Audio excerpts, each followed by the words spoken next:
Welcome to 5 Minute 40k, the short, sharp look at all things hobby.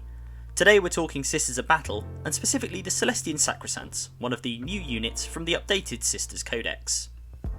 So who are the Celestian Sacresants? Well, they're an elite's choice, with a unit size of 5 to 10 models and a 14 point per model base cost.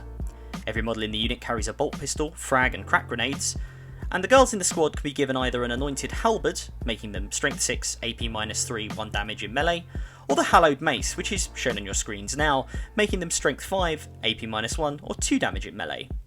The Sacresant Superior, the sergeant of the squad, can take a Spear of the Faithful for 5 points, making her strength 6, AP -3 and 2 damage in melee, and she can also replace her bolt pistol with an Inferno pistol or a plasma pistol or a hand flamer for an extra 5 points. I think the Spear of the Faithful is probably going to be the auto take here.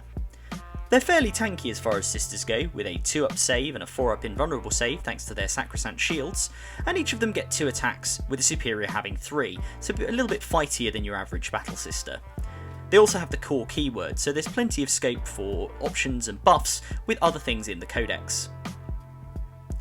The unit also has some very interesting rules.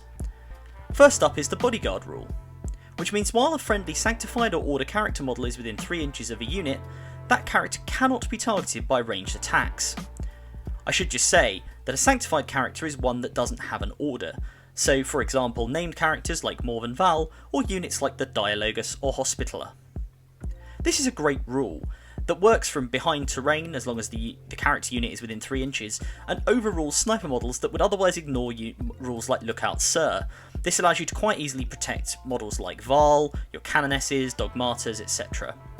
It also allows some cheeky placement shenanigans, and I have to give some credit to Mitch and the team over at the Sister Act podcast for this one, who pointed out that you can make an untargetable Celestine with her Gemini, sticking a Gemini within 3 inches of the unit of Sacresants, 2 inches to another Gemini, and 2 inches over to Celestine, allowing you to cover up to 11 or 12 inches of the board.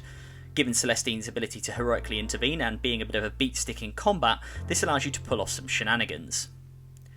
The Sacresants also have the Keepers of the Faith rule.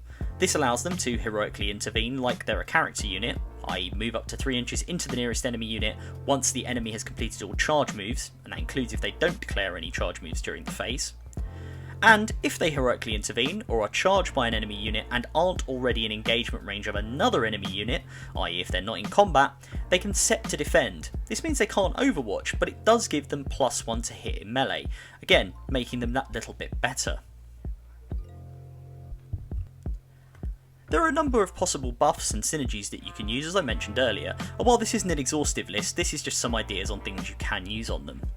In terms of stratagems, the Inviolate Shield Wall for 1 CP allows you to use this in the fight phase and make Sacresants or Crusaders -1 to wound, making them that little bit tougher even above their really good save characteristics.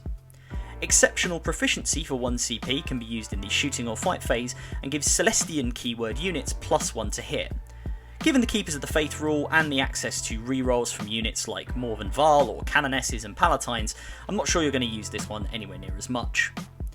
In terms of Sacred Rites, the Passion is a great one here, so these are army-wide rules, and this gives you unmodified hits of 6 in melee or 1 additional hit, again really leaning into that melee ability.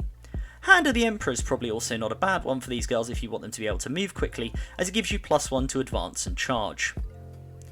In terms of the orders that really benefit the Celestian Sacresants, well, being a melee unit, the Order of the Bloody Rose really helps them. This means that each time a unit fights, if it made a charge move, was charged, or performed a heroic intervention, models in the unit get +1 attack and an additional -1 AP on each melee attack made, really making them a blender unit. The Order of the Ebon Chalice might also be a good choice here, which allows you to select 2 Sacred Rites to be active for Ebon Chalice units in the army, so again, they're having the Passion and Hand of the Emperor on at the same time. The Blessings of the Faithful mechanic, the upgrades you can give to a Canoness or a Palatine, also offer some interesting synergies.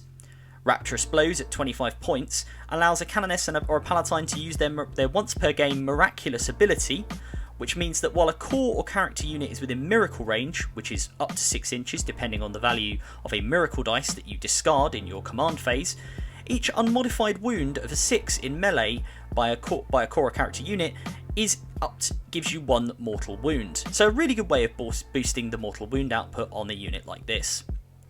The Word of the Emperor, the most expensive at 40 points in terms of upgrades and was previewed on Warhammer Community, allows you to pick a unit within 3 inches to fight last as its always on ability, and its miraculous ability means that while an enemy unit is in miracle range, again up to 6 inches depending on the dice you choose to spend, invulnerable saves cannot be made against any melee attacks by friendly core or character units. This is a really good one if you're going to be up against armies like Custodes, or you're worried about models like Mortarion battering into your lines.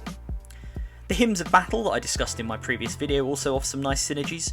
The basic War Hymn allows you to give +1 attack for the priest casting it, or a core character or Engine of Redemption unit within 6 inches, so again giving them that little bit more in terms of attack.